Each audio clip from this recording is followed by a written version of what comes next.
Welcome to the American Intelligence Media. My name is Douglas Gabriel, Thomas Paine, in the ass of the globalist, that is, and I'm with Michael McKibben, and I'm in shock. Michael, how are you today? Good afternoon. How are you? Well, I don't know. Betsy and I both had to pick ourselves up off the floor after what you sent us today, which is, I don't even know how to frame this. A person who's been following your work and our work for a long time, who has been a very powerful, I don't know what you'd call it, advocate for justice, who has 3 times gotten things on the docket of the Supreme Court, recently got his 3rd thing on the docket of the Supreme Court, and it is in response to Trump's emergency order that says, if you know of anyone meddling with our election, tell me. So he wrote up the most amazing writ of mandamus, which includes your work, the work of the Americans for Innovation. It includes the Ames work, the American Intelligence Media work, and a lot of other stuff that proves beyond a shadow of a doubt that at the last election and during this election, there is foreign interference, and they used the indictable information from the Americans for Innovation timeline and a lot of stuff that we've done cooperatively with them to add as the proof of this. And what they're demanding is that there be a paper ballot backing up every single ballot in the next upcoming election, the midterm election.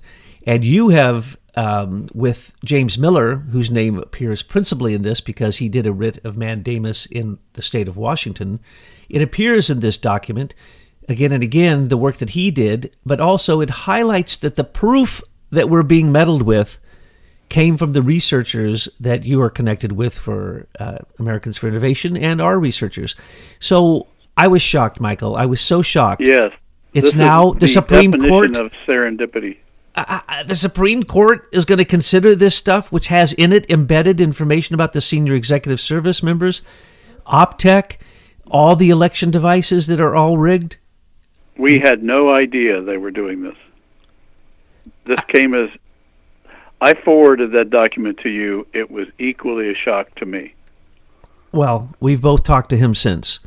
I just got off the phone with him, and he's going to have a conversation with us tomorrow, hopefully with Harold William Van Allen, the man who was the lawyer who helped write this writ of mandamus, submitted it to Homeland Security, the Supreme Court, and Michael Pence, because Michael Pence just said that he asked people, turn in any information you have of any election rigging corruption, because he's the chair of a committee that Trump appointed to make sure there's integrity in this election. So it's been delivered. It's on the docket because of its magnitude, I guess.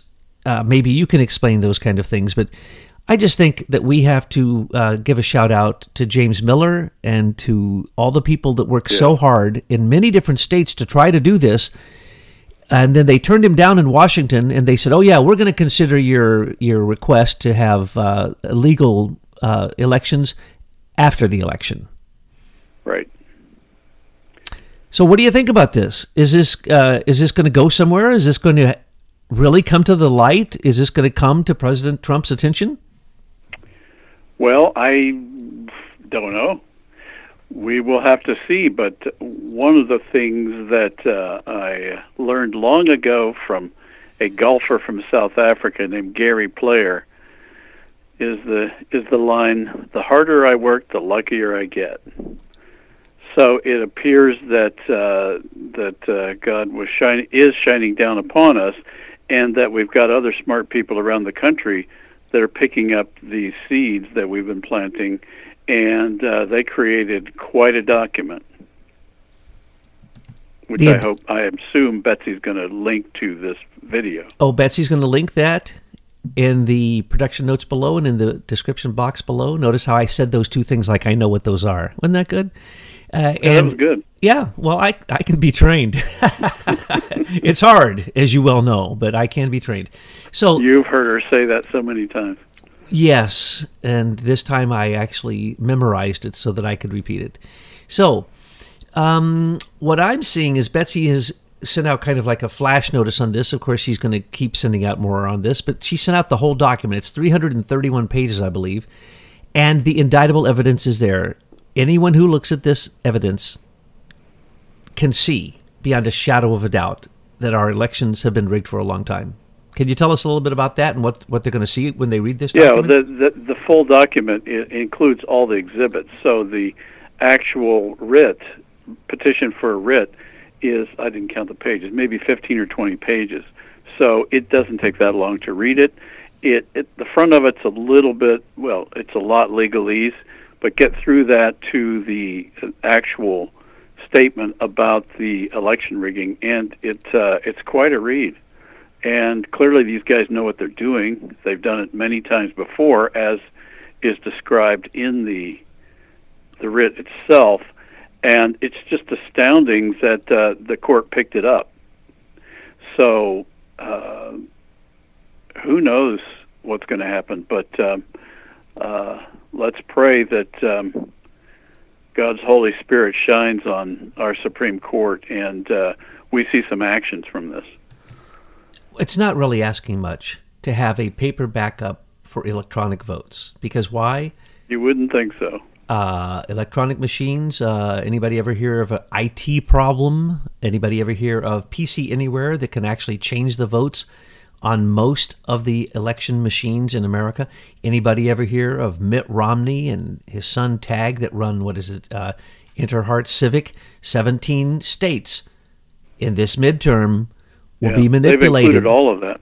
Yeah, it's all in this document, and basically that's the kind of thing that it's yourself, ourselves, and all these other people, and James and all these other groups that have brought this forward and said, look, this is what we need. We need to now have a legal election in America, because for so long the Diebold machines were ran by the Republicans, and now it's the Interheart Civic that's ran by a certain Republican, that would be Mitt Romney.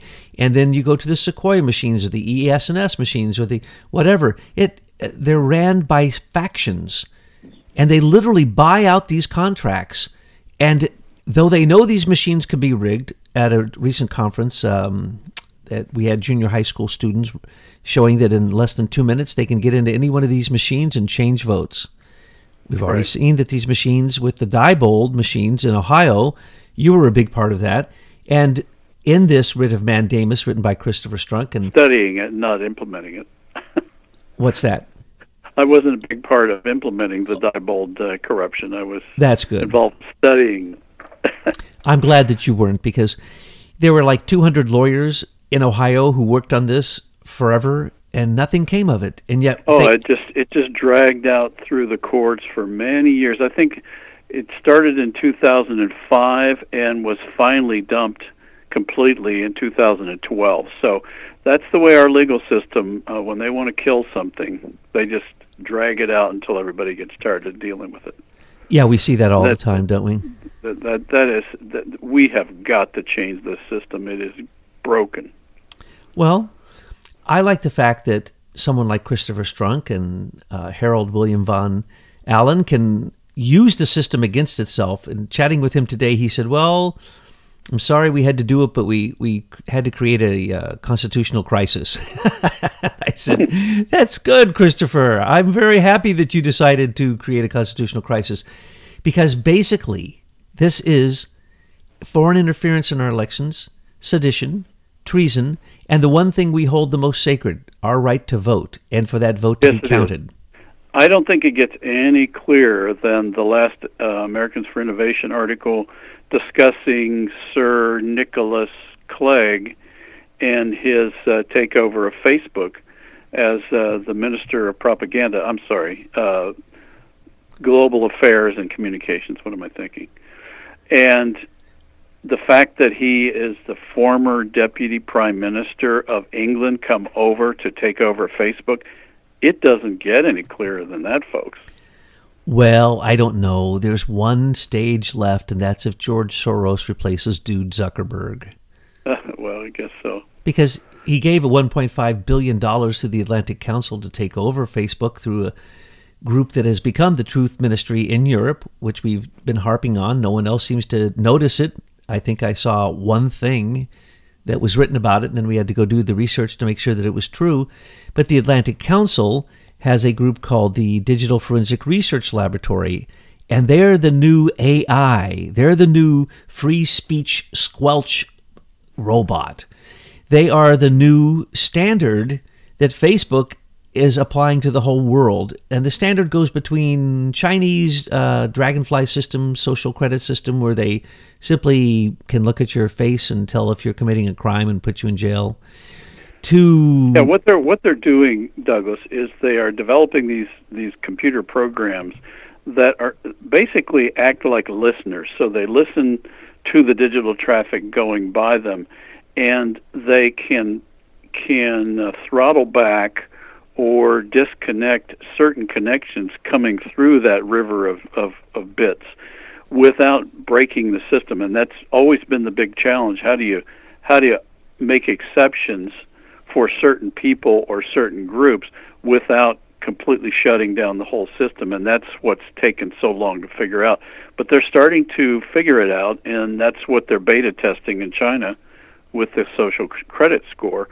And it's probably working better than they thought. I think they're accelerating. It seems they're accelerating their plan to essentially overwhelm President Trump with all these activities on so many in so many circles that they won't be able to catch up with it until they've actually accomplished their goal. And Christopher Strunk, in this beautiful writ of mandamus, points out that Optech is the software that runs all these electronic election machines. And he did such good research. I just don't think anybody could have hit the nail on the head any better than what he pulled as the evidence to support this demand, really, to have free and accurate elections that then can be substantiated afterwards.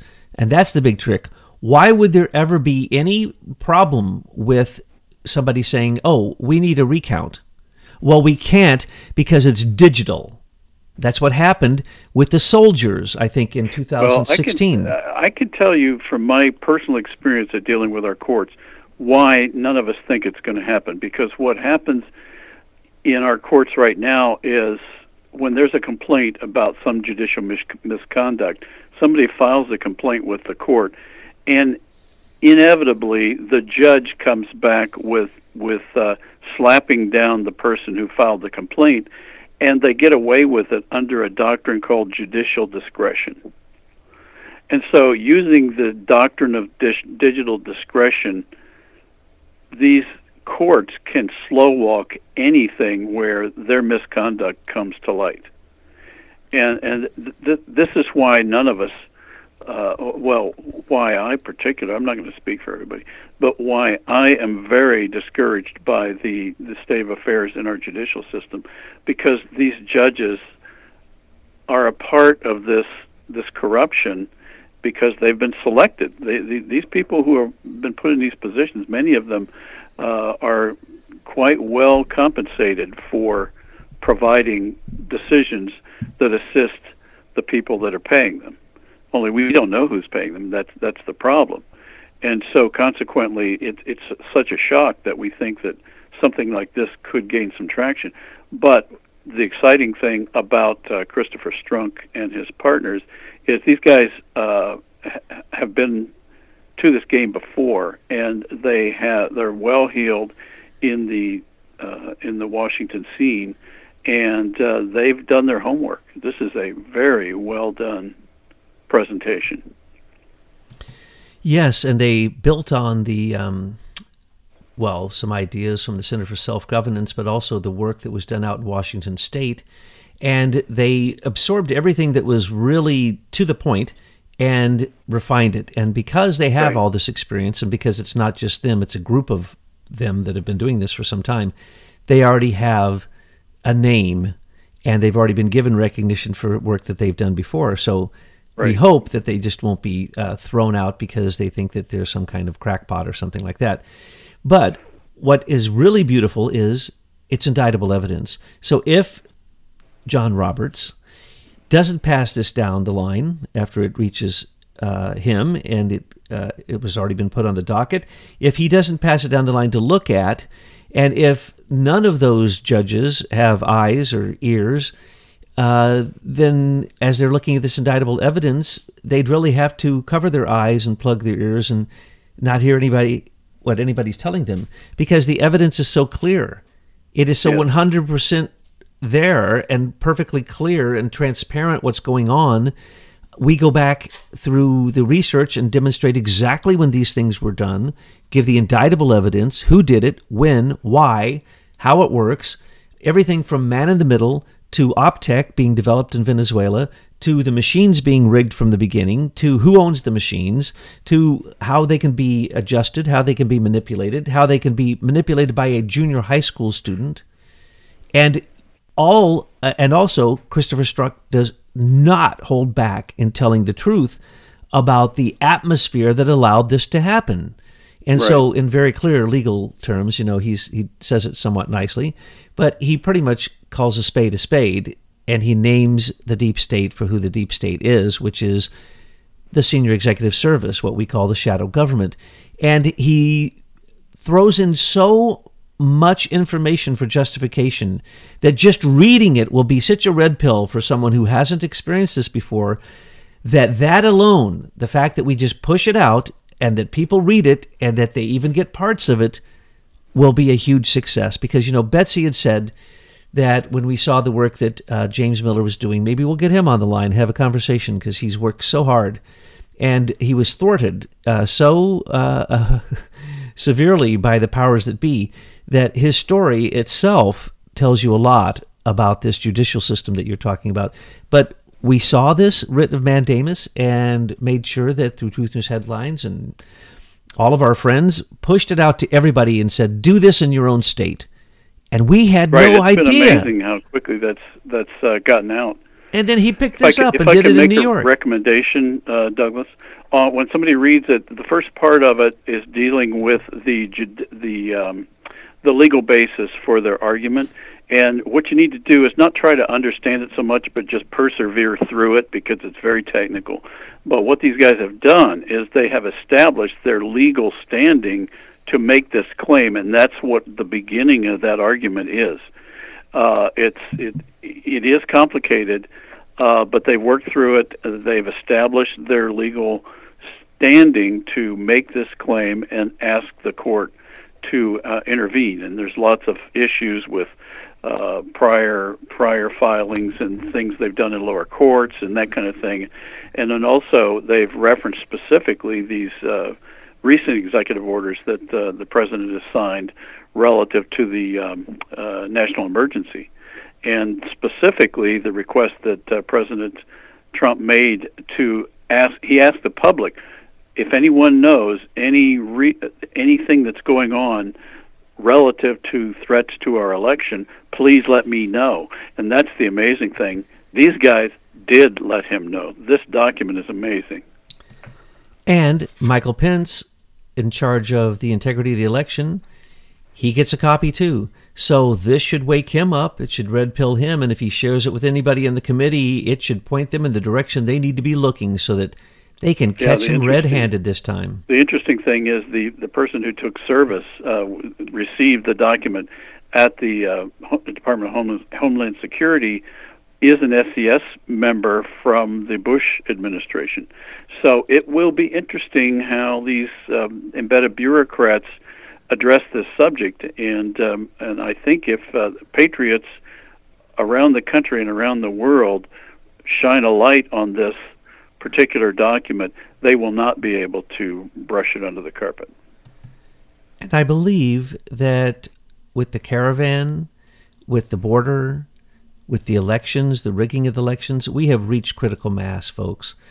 It is critical mass. There are enough of us in our consciousness that are pushing in the right direction that things like this can happen.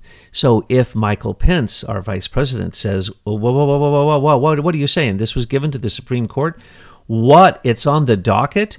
Well, geez, we might have to make this very public for everyone so that everyone could be alerted to these things. And even if through circumstantial evidence, as we have so much circumstantial evidence with Hillary and her corruption in the primary rigging with Bernie, or with circumstantial, hard evidence. It's hard evidence. Yes, but I mean, it's, you were being nice. It's circumstantial because she's a Democrat, she's a mobocrat, she's a demon rat, and no one can ever question Hillary because Hillary is taking her cue from the Queen, and Hillary has become the digital monarch of the world. And because of that, nobody messes with her because she can simply cause them to have an IT problem, or things come up missing, or things come up put on their computer. It doesn't really matter.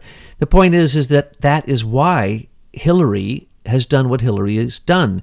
And unfortunately, she trusted too much in her digital kingdom and the efforts of Eric Schmidt and the efforts of Dude Zuckerberg and all the other social media giants who were 100% Democrat, as well as the mainstream media. She still couldn't get elected. So this time, we're going to see them pull out every single shenanigan they can, and they're going to do everything they can. But unfortunately, Trump is already ahead of them.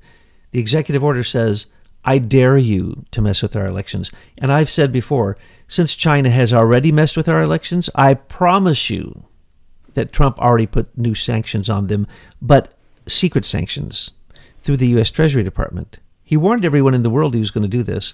And so come on over, Sir Nick Clegg, and take over Facebook. But you know what? I've already given you a warning. He's warned everyone. So if they're going to go out and cheat... He's subject to American laws when he steps foot in this country, especially as an officer of an American corporation.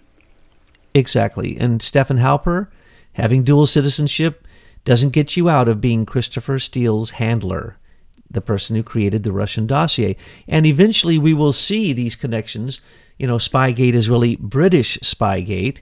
And as the midterm passes, and I just got through hearing some really encouraging information, I don't want to go into great detail, but things that I truly believe that support what we've been saying, and it looks as if 100% it is a red tsunami, based upon all kinds of statistical facts and other such things I was just examining. But that was before I heard about this amazing thing that one of your followers, one of the people who believes that Leader Technologies needs to have the Miller Act signed by President Trump and take down Dude Zuckerberg and all the rest of the social media, Eric Schmidt, take down Google, take down Alphabet before Alphabet becomes the new dragonfly here in America and basically begins to do what they've already done in China right here in America. Take down a George Soros, who's been the money behind election corruption, particularly financial election corruption. And all he has to do is give back to Leader Technologies what was stolen, and then we can take the surveillance and the nonsense and the weaponization out of all of these social media, Silicon Valley, I don't even know what to call it, warlord kings who have taken over our life, and we can turn it back to the people where information can be free again. So thank you, Christopher Strunk, for doing what you've done, because it was so encouraging for us to see the astounding amount of work you did without saying one word to anybody until you had filed it and it was on the docket, and then you informed Michael. That's the amazing thing. It's just that so much is going on out there is what surprises me, and every day that I'm out on the internet, I see all kinds of stuff that we've done, that you've done, that our partners have done, that are broken up, put into pieces, and delivered in different ways. And we want to thank all those people for doing that. So we want to just give a heartfelt thank you to anyone who is taking up the cause for the true republic and the U.S. Constitution and Bill of Rights, and for having honest elections and giving patents back to the creators who made them instead of giving them over to Hillary, who's become the digital monarch of the world because of stolen patents. So Hillary's mentioned in this writ of mandamus, and her crimes are clearly painted all across the pages. So when you read this, push it out to other people. We want to get it into the hands. We know it's in the last minute, but it's in these last minutes that people who are undecided decide. And if someone read this who didn't know any of this, it's one of the best condensations, the best summaries, best I don't know, best delivery in terms of a legal delivery of what we've been trying to get across for the last few months about how critical this election is and how we have to stop the digital manipulation of our elections.